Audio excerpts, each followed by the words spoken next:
Welcome to SenioRx Radio, part of the Pharmacy Podcast Network. SenioRx Radio is brought to you by the American Society of Consultant Pharmacists, the ASCP. ASCP is devoted to optimal medication management and improved healthcare outcomes for older adults. Learn more at our website, ascp.com. Welcome to SenioRx Radio, sponsored by the American Society of Consultant Pharmacists. So happy today to have back former host Chad Worz in a new role to talk to us about today. So Chad, tell us, what is it like, new CEO, Executive Director at the American Society of Consultant Pharmacists? Well, thanks, Justin. I appreciate that.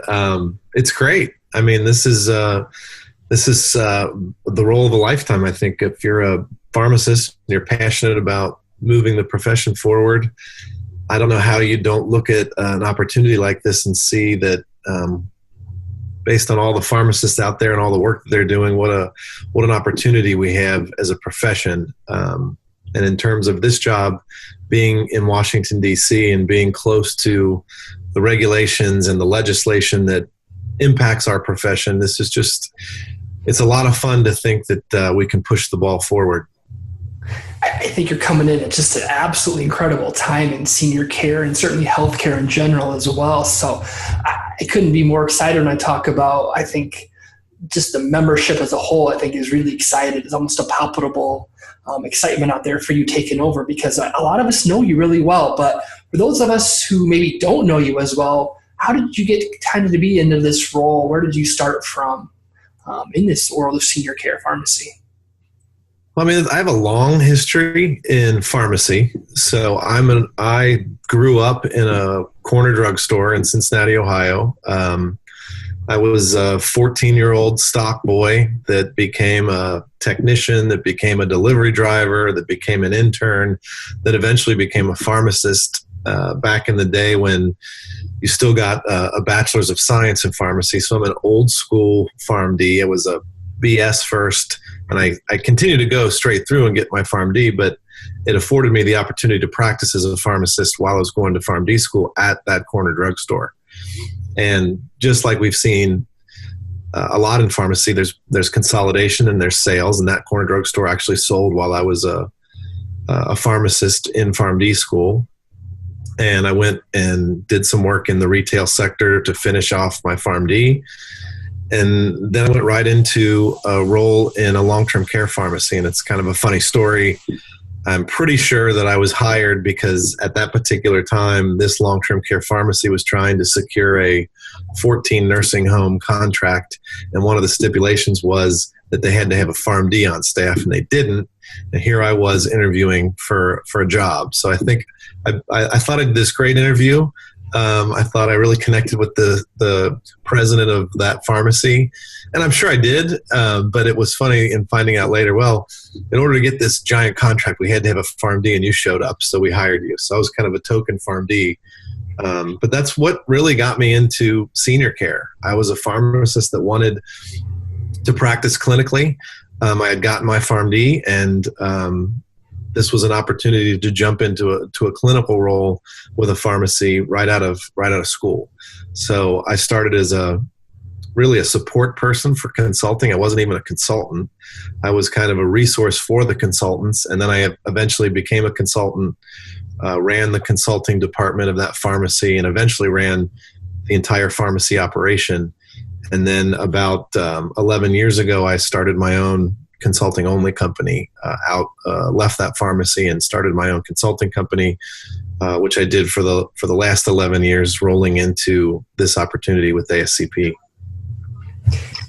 Is there something about senior care that you look at and say, this was the point that really flipped me into this is sort of my life as senior care pharmacy? Is there something or is it a culmination of a lot of events, do you think, that sort of led you into, wow, I'm here at senior care pharmacy. This is such a great thing. I'm going to continue with it. Yeah, I think it's kind of a compilation of events. I'm a pharmacist first, so I really have a strong allegiance to my profession, and I really want to see pharmacists take on a greater role in the healthcare system. And I think over the course of the 19 years that I've been practicing, we've sort of seen this big demographic change coming, and it happens to be in senior care. And that happens to have been a place where we've done a lot of work clinically as a profession. We've had consultant pharmacists for a long time practicing clinically. And now all those skills and that acumen that defined ASCP and the senior care pharmacists for so long are starting to expand because the population is expanding. So what used to be a role in a nursing home, taking care of a senior, has now expanded to be a role that you provide to a physician in a physician's office. It's a role you provide to assisted living facilities. It's a role that you provide to the community directly. And it's all because you have this sort of unbelievable dynamic of a population that is growing at the rate that the over 65-year-old population is growing, at the same time that we've introduced all these medications and we've created this high consumption in that age group. So now you've got a very complex patient on a lot of medications that is growing in a very vulnerable time, that over 65 age group, that really requires somebody to help navigate that medication profile and make sure that we're not taking things we shouldn't, that we get rid of things that have run their course, and that the things that were left that we do need to take are being taken appropriately with all the other drugs that are on board the profile. So it's crazy, and I think you alluded to it in your opening, that this is such a great time for pharmacists. I think we've moved past this idea that we have to sell what we do to the healthcare system and to the world, that a pharmacist is valuable. That ship has sailed. Now it's about making sure we hit all the opportunities that exist for pharmacists and make sure that we're exposing those opportunities to pharmacists so they can take advantage and play a bigger and a deeper role in healthcare. And I think it's just where we have to go. 43 million people over the age of 65 today. That number is going to be 74 million by 2030. It's going to be 90 million by 2050. And it's the biggest consuming demographic of medications of all the age groups. That just speaks directly to what we do as pharmacists. It needs management, they need help, and we can be in a position to provide help. Oh, and I think our profession has evolved along the way as well. And so, and I think you've spoken to this before in other places, but it used to be a senior care pharmacist was something that might not have been the most prestigious job. And now I think it's completely different, that, the metrics like you talked about, all the seniors that need management, all of a sudden, what a great role to be in senior care pharmacy. And like you alluded to, everybody's looking for someone to have a solution. And all of a sudden, we're kind of at the helm of this thing now, to where we are that solution for these patients that, before it might not have been that. And all of a sudden, because of the exploding number of medications and the aging of our population, we get this great opportunity to be those people that really help kind of usher in the golden years of life for some of these people, but do it with a quality medication behind them, or perhaps they didn't have that before. So I think you have a great positive direction on what this looks like as we move forward. Yeah, and if you look back, when I started, one of the first homes that I practiced in was called Baker's Rest Home. It was in Southeast Indiana. And we just don't have rest homes anymore. In the 19 years I've been out practicing, we've gone from sort of a rest home mentality in long-term care to a post-acute rehabilitation mentality. And in that comes a high degree of sophistication, and in that comes a high degree of need for a pharmacist to help manage the medications for people in that environment. So what we used to do in a rest home, that patient now lives in assisted living, or they still live at home. They still need that service we were providing 20 years ago. And now you've got this new group of transitioning patients that have been to the hospital. They have acute problems. They're trying to rehabilitate to get back home, and they're an opportunity for pharmacists to play a role, making sure they understand their medications, that they're on the right medication, so that they don't end up, again, cycling back through that system and ending up back in the hospital because of some problem with their medications. So what we've done has changed. Our patient group has changed, and the environments that we can provide care have changed. And I think that's one thing that's been consistent over that 19 years, is that there's been a lot of change, but it has pushed and migrated toward this senior care demographic where, again, we've kind of, as an organization, always had the corner and the acumen to take care of patients in that age range. You said something really interesting there, Chad. You said the patients that we take care of 20 years ago, they don't reside in the long-term care or rest home anymore, but they still need our services. That's really interesting, because I think you're absolutely right. How do we get to those patients? Because it's not mandated necessarily where our long-term care services obviously are.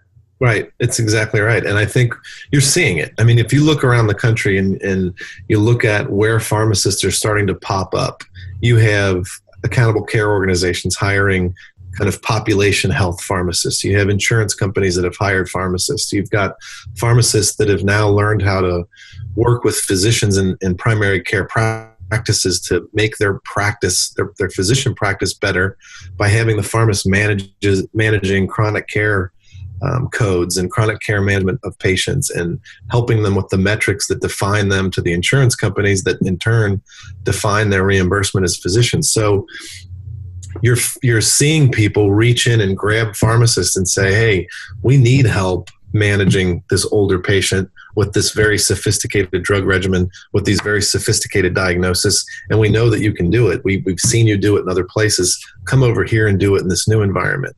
And I think that's what's really exciting about being a pharmacist, is that people are recognizing that, and you're seeing pharmacists move into these areas. And it's our job at ASCP to find pharmacists like that, shine a light on their practice, and expose them to other pharmacists so they can also try to penetrate those different environments and maybe build their businesses in those environments. I like that direction. So you talked about building a business, and Chad, those of us who know you came from this entrepreneurial really background in your career. What led you to the decision of wanting to be an association director, and how do you take the work that you did prior to being the director and then putting that into actionable items that the association can use? Yeah, that's probably the number one question that people ask is, why did you do this? And I think I had a lunch with Tom Minigan, who's the CEO of APHA. And he's a little bit older than me, but he came from a position where he owned a pharmacy, and he had a business before he took a role in Washington with APHA. And the way he described it, he said it's kind of a calling. And I think that fits the way I feel about it. I feel like I've always, even in the context of building businesses and starting pharmacies, I always had this, I want to help pharmacists have more opportunity. So if I was helping start a nonprofit pharmacy like I did in Cincinnati, it was to give pharmacists another way to practice in the inner city of Cincinnati in a way that benefited the people of Cincinnati. If I started a consulting company, it was to find these really good pharmacists around the country that could essentially start their own business and work with opportunity that I was able to find to build their businesses as pharmacists. So it's interesting.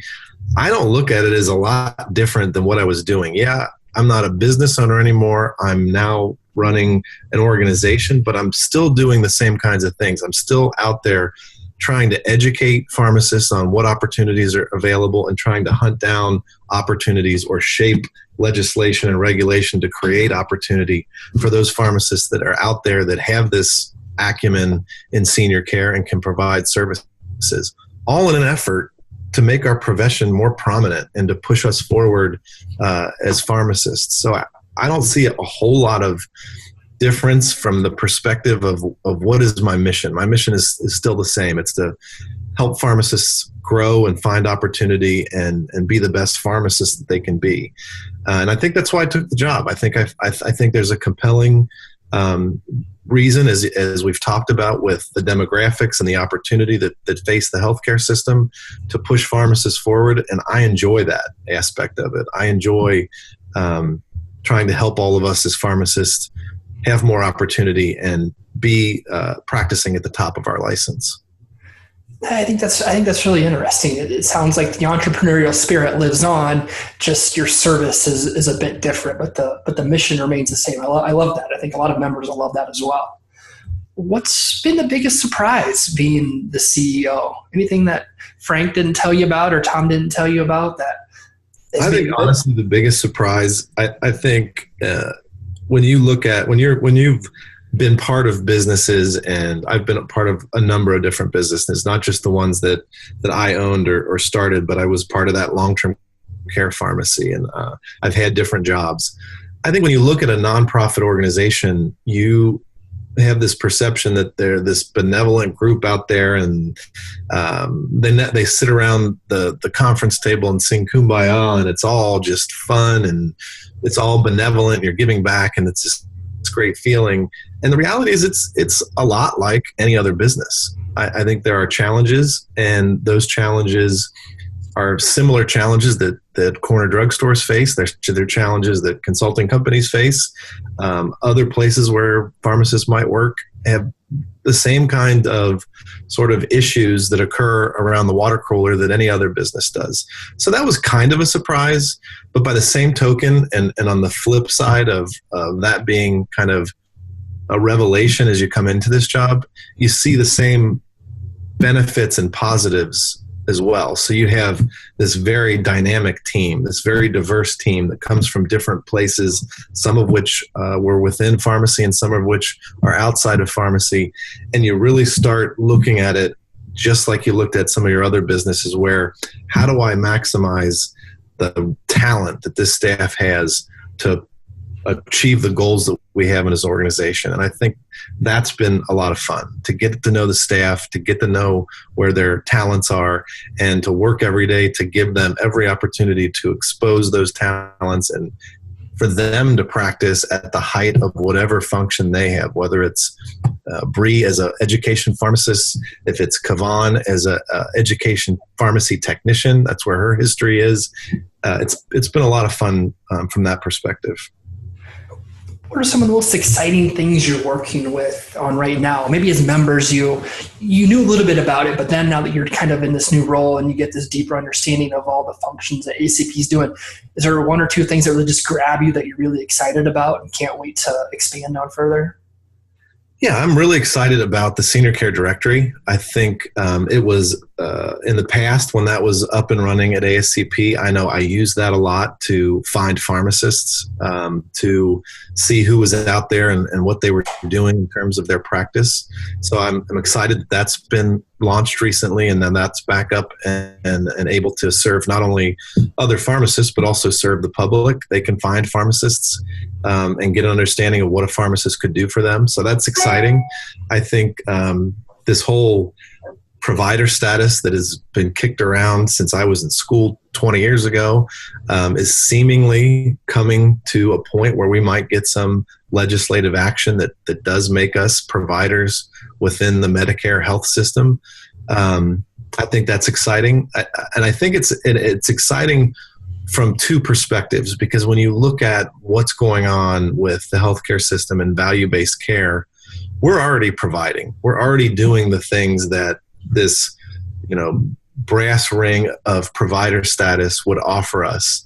But it's exciting to be here at a time when that's the dialogue, that's the narrative up here. You've got Congress talking about it. You have, whatever it is, 70-80% of the senators and 70-80% of the representatives in the House are supporting a bill that speaks to pharmacy provider status, to the point that as some of these bigger issues take hold, like opioids and this race to provide something to that very at-risk population, now they're talking about taking the provider bill and piecing it into an opioid legislation to give pharmacists an opportunity to provide in that context. So it's exciting time to be around Washington, D.C., because there are these opportunities. And again, they seem to be coming to a point where we're actually going to see something tangible come out of this particular congressional session on provider status for pharmacists.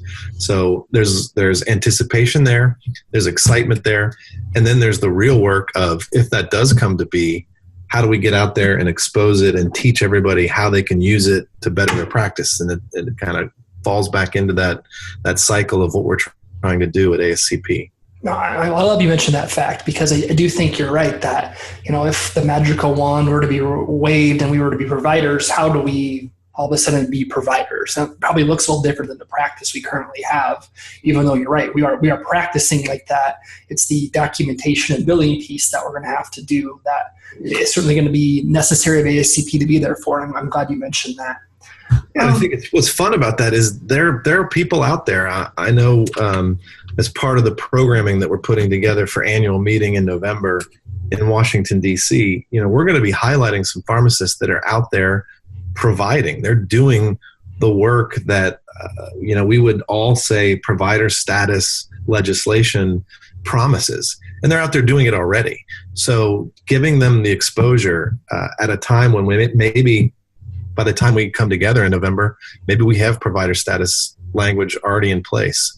But being able to present pharmacists that are doing things at the top of their license to give other pharmacists an example and a path, I think is exciting. And it's exciting to share those things because we want pharmacists to take hold of some of these opportunities and integrate them into their practices. I think that's fantastic, and I know membership will look forward to that as well. And having that somebody who's blazing that trail that everybody can kind of point to is super, just really exciting.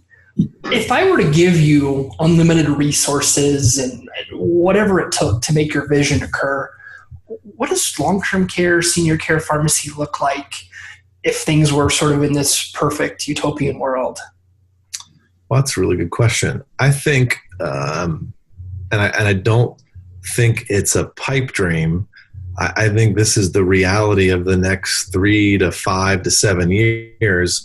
But I think the ideal world is you find a senior care pharmacist everywhere that the seniors engage healthcare. So think of the things that pharmacists are known for. We're trustworthy, we're respected, we're accessible. We need pharmacists in all those places, whether that's a pharmacist that works in a CVS pharmacy inside a Target store, if it's a pharmacist that has developed technology that they can FaceTime patients, is it a pharmacist that works in an assisted living facility, a nursing home, a transitions of care environment with a hospital, all those places, we need to recognize that senior care pharmacists play a role and provide a service that no other discipline can do. Home care is another emerging location to have a pharmacist practice. So if I were to wave a magic wand, it would just be that just becomes part of the routine of the healthcare system, is that you go to the doctor and then you see the pharmacist. The home care nurse comes out to check on you, and then you link via technology to a pharmacist. You're transitioning from a nursing home back to home, and before you go home, you talk to a pharmacist. They go over your medications. They make sure you understand them so that we can close the gap on some of the risks that are out there.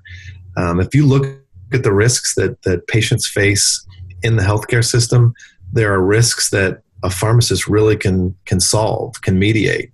It's the person that goes home with 14 medications and they have 14 new amber vials, and they go home to 16 old amber vials, and they sit there and try to figure out, what do I do with this? I left on quinapril and now I'm on lisinopril. Is that the same drug? Is that a different drug? Do I take both? Do I take neither? And it's those areas of risk that we have a role to play in making sure patients are safe. So in any position within that person that lives at home, falls down, goes to the hospital, ends up in a nursing facility for 2 weeks, goes home, sees their primary care physician, goes to their pharmacy to get their scripts filled. All of those environments need a pharmacist that can address the medication-related issues.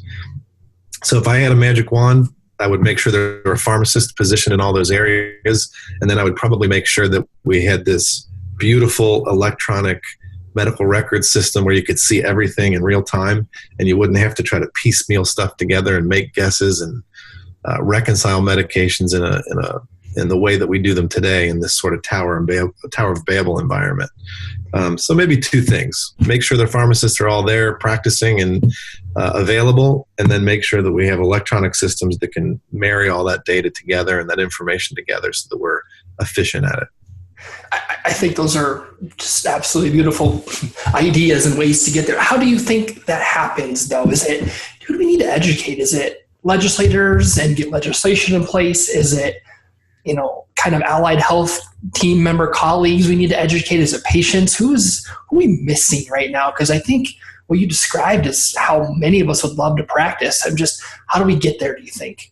Yeah, it's multi-pronged. I mean, to be up here and see the work that Shelley Spiro does on health information technology and how she's trying to take a collaborative of all the pharmacy organizations and position what the pharmacist does within the conversation around health information technology to make sure we do have a place to write a note that would go into a Epic system, but also go into a point-click care system, but that would also go into a primary care physician's system.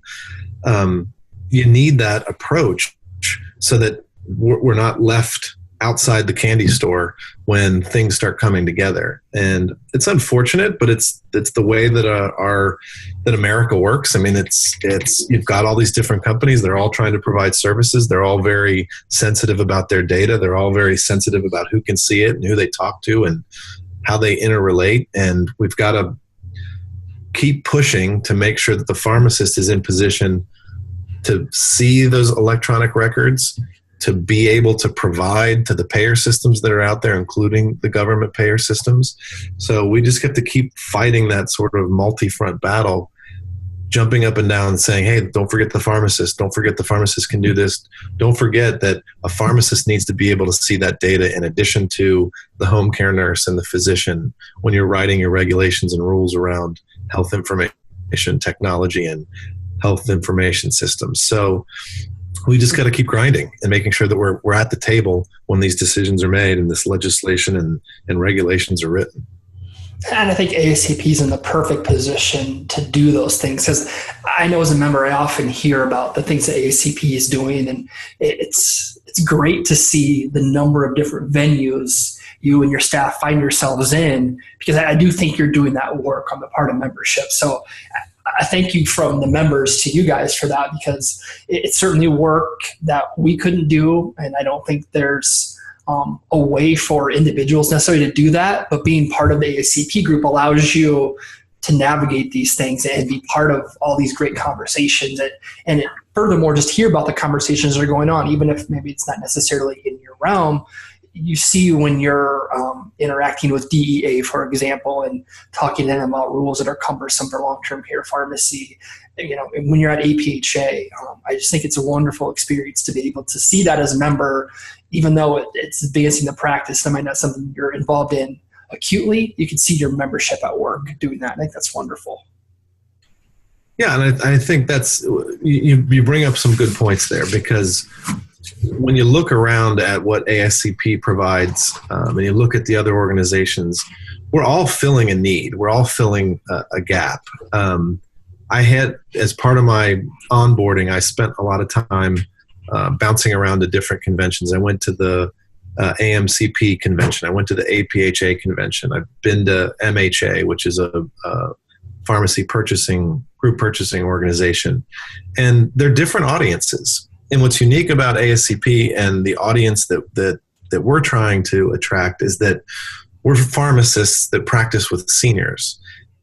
And that's not just a nursing home pharmacist. That's not just a pharmacist that has a pharmacy practice that has predominantly older patients. It's anywhere that senior engages healthcare. The pharmacists that work in those areas are the pharmacists that we're trying to provide opportunities, resources, and education to. So it is exciting. We do provide something that I don't think you can find other places.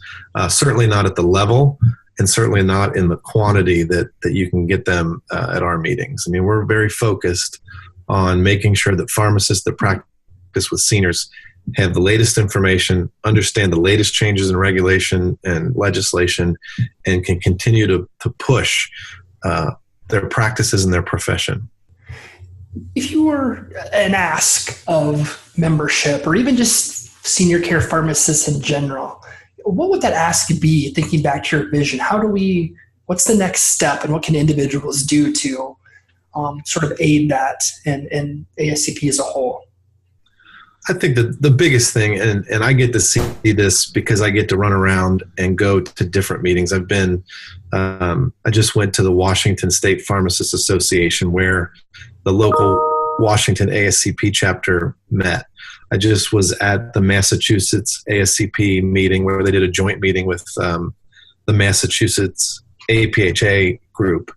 And what is unique about all those opportunities is you meet these very bright, passionate, innovative pharmacists, and they're going to these things to talk to each other, to share what they're doing, because they know that by sharing with each other, they're going to learn something, they may convey something, and as a group, we're going to get better.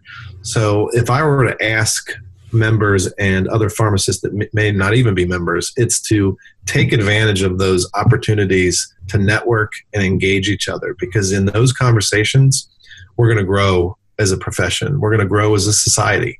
So when we have events like Forum, and we have our annual meeting, and we have some of the regional meetings that we put on around the country, those are such great opportunities to sit down face to face with other pharmacists and really get an idea of where their practices are moving and what opportunities they're seeing.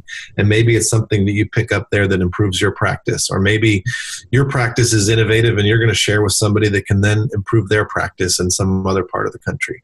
And I think that's the real value in associating. We want to be connected to something as pharmacists. So ASCP, we want people to feel connected to us, and we want them to feel connected to each other. And we just want to be the environment that connection happens in. And I think that's where the real value is in associating with different professional organizations. So I'm glad you mentioned Forum, for example. So we just wrapped up Forum about a month ago now or so. And then looking forward to annual meeting, of course. Can you tell us a little bit what you're taking away from Forum? What were some of the biggest things that people missed if they weren't there? And then is there anything in particular looking forward to with annual meeting coming up? Yeah, it's interesting. As Forum has continued to evolve, I think this was the fourth year of Forum, it's really becoming a technology, a legislative, and a business kind of a meeting. So we had a lot of companies that represented new, interesting technologies that pharmacists could use in their practice. We had a lot of emphasis on the business side. So billing, we had a pharmacist come in that explained how she was billing chronic care management codes for the physician's offices that were in her area, and how that was beneficial and fruitful for her practice, as well as beneficial for the physicians that were participating with her. So Forum's become that kind of a meeting. And I think what you're going to see in the coming years is we're really going to drive a lot of that acumen and that education to the Forum meeting. We're going to have a fly-in associated with next year's meeting, where you'll be able to come in, and we'll have set up meetings with the legislators from your area, so you can go talk about provider status or whatever legislation might be impacting pharmacists at the time. And then the annual meeting is going to still be that very powerful deep dive into the clinical pharmacy topics that are affecting us and our patients. And we're going to try to get a little bit more salacious, for lack of a better term. We're going to try to talk about medical marijuana. We're going to try to have the FDA come in and speak about drug pricing issues. So we're going to try to get some of the more edgy topics to our meetings, because I think that's where the innovation occurs.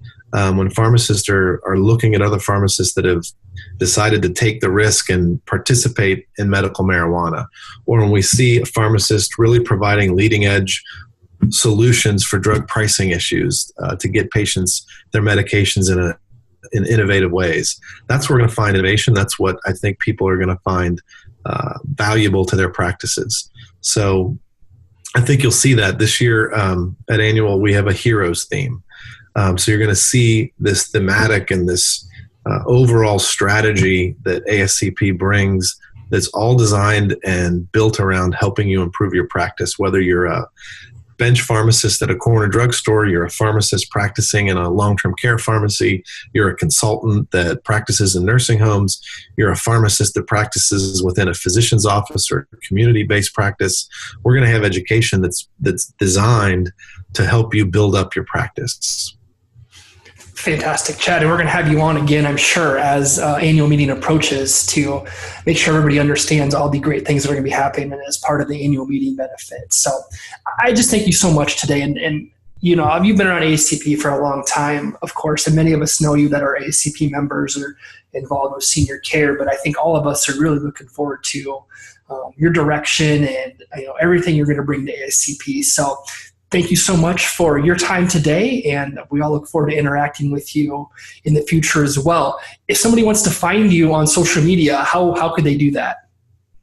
That's a great question. I was going to make sure I got to end with, opening that door and that invitation to anybody out there that is a member that has a question, that wants to talk about a topic, that wants to see what ASCP can do to shine a light on something or expose something that they feel is important. I want them to know that they can call me at the office. They can engage me on social media. You can email me, and we'll make sure that everybody has access to those different ways. Because again, one of the nice things about ASCP is that we're not a giant organization. We're not, 200,000 people. We're sort of a smaller boutique organization that can be very nimble and very reactive and very personal to the pharmacists that are members. So I know my Twitter handle is @ManageMeds, so you can follow me there. I do have a LinkedIn profile. My email here at ASCP is cworz@ascp.com. You can also email ceo@ascp.com, and that'll come to me as well. And those are ways that you can engage and get a hold of me. I was going to say, if you're on Twitter and you're not following Chad, you definitely have to, because it's not just senior care pharmacy stuff; it's healthcare related information. You're absolutely a great follow. You're a must follow if you're on Twitter, and certainly on LinkedIn as well. So thank you so much, Chad, for joining us today. This has been the SenioRx Radio, sponsored by the American Society of Consultant Pharmacists. Thanks for listening to SenioRx Radio. Be sure to share this podcast with your fellow consultant pharmacists and pharmacy associates to learn more about better outcomes for older adult patients. Join us on the web at ascp.com.